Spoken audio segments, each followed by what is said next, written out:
भावानेच केला सख्या भावाचा खून, मृतदेहाची विल्हेवाट लावण्यासाठी बापाची मदत. तर स्थानिक गुन्हे शाखेच्या पोलिसांनी बापलेकाने केली अटक. जिल्ह्यातील डोंगरगण परिसरातील वांबोरी घाटात 2 दिवसांपूर्वी एका गोडीत मृतदेह आढळून आल्याने मोठी खळबळ उडाली. सुरुवातीला मृतदेहाची ओळख पटवणे हे पोलिसांसमोर मोठे आव्हान होते. मात्र स्थानिक गुन्हे शाखेच्या पोलिसांनी तपासाची चक्रे वेगाने फिरवत मृतदेहाची ओळख पटवली. शिवाय हत्येचा थरारक उलगडा करत दोघा आरोपींना अटक केली. मृत व्यक्तीचे नाव किरण शिवाजी कवाने असे असून त्याची हत्या त्याचा सक्का भाऊ योगेश शिवाजी कवाने यांनी केल्याचं निष्पन्न झालंय. धक्कादायक बाब म्हणजे हत्येनंतर मृतदेहाची विल्हेवाट लावण्यासाठी वडील शिवाजी शंकर कवाने यांनी देखील मदत केल्याचं तपासात उघड झालेलं आहे. पोलिसांनी बाप लेक दोघांनाही अटक केली. मयत किरण कवाने हा दारूच्या नशेत वारंवार आईवडिलांना मारहाण करत होता.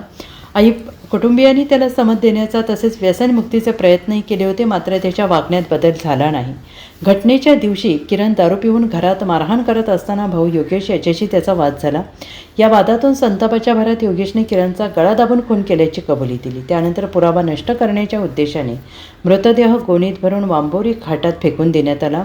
दरम्यान स्थानिक गुन्हे शाखेच्या पथकाने तांत्रिक तपास, गुप्त माहिती आणि चौकशीच्या आधारे आरोपींपर्यंत पोहोचत अवघ्या 2 दिवसात गुन्ह्याचा छडा लावला असून सध्या दोघा आरोपींना अटक करण्यात आली असून पुढील तपास सुरू आहे. Bureau report, SBN Marathi, Ahilyanagar.